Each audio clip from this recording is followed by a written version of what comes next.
लाडकं लेकरू योजना जाहीर करून आम्हालाही पगार सुरू करा। मोठ्या पोरांना पगार, बारक्या पोरांनी सरकारचं घोडं मारलंय का? कार्तिक वजीरने सरकारला थेट सवाल केला।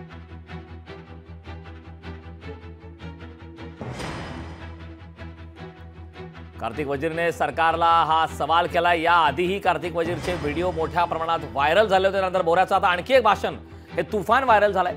लाडकं लेकरू योजना जाहीर करून आम्हालाही पगार सुरू करा। मोठ्या पोरांना पगार, बारक्या पोरांनी सरकारचं घोडं मारलंय का? असा सवाल कार्तिक वजीर यांनी सरकारला केला। मोबाईलवर गेम खेळून त्यांचे डोके हँग झाले। आता तर त्यांना वरून पगार सुरू केलाय। ते आता तर ते रानात पण काम करणार नाही। मग आम्ही बारकाया पोरांनी सरकारचं काय घोडं मारलं?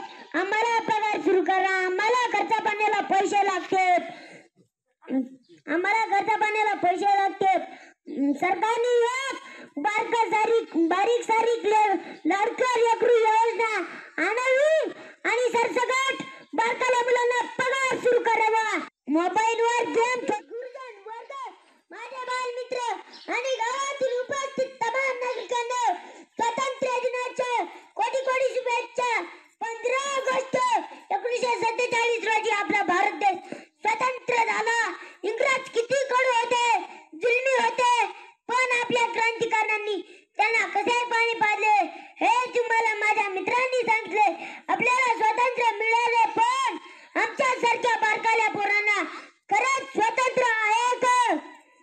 कोणी येते आम्हालाच काम सांगते। घरातली बारीक सारीक सारे आम्हीच करतो। रानातल्या कामाला पण आम्हालाच देतात आणि सुट्टी असली की घरचे काम, रानातले काम। स्वातंत्र्य नावाला काही गोष्ट आहे की नाही? आम्हाला मिळालेलं स्वातंत्र्य नावाचा गलत इस्तेमाल करायला लागले ते मोठाले माणसं। सरकार आता मोठाल्या मुलांना पगार सुरू करणार। आधी असताना काही काम धंदा नाही आणि वरून पगार सुरू केलाय। दिवसभर मोबाईल चिवडत बसतील, पुढे काही पाणी काय बसतील। मोबाईलवर गेम खेळून त्यांचे डोके हँग झाले। आता तर त्यांना वरून पगार सुरू केलाय। ते आता तर ते रानात पण काम करणार नाही। मग आम्ही बारकाया पोरांनी सरकारचं काय घोडं मारलं? आम्हाला पगार सुरू करा, आम्हाला खर्चा पाण्याला पैसे लागतात, आम्हाला खर्चा पाण्याला पैसे लागतात। सरकारने बारीक सारीक लाडकं लेकरू योजना आणावी आणि सरसकट बारकाल्या मुलांना पगार सुरू करावा।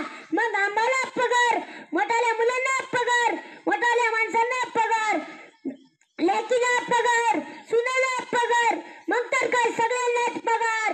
काम करायची गरज नाही, फुकटचं बसून खायचं बंद करा हे सगळं।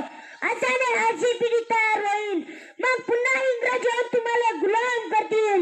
मग का जर इंग्रज आले तर तुम्हाला एवढे अशी लोक कसे झाले समजतील।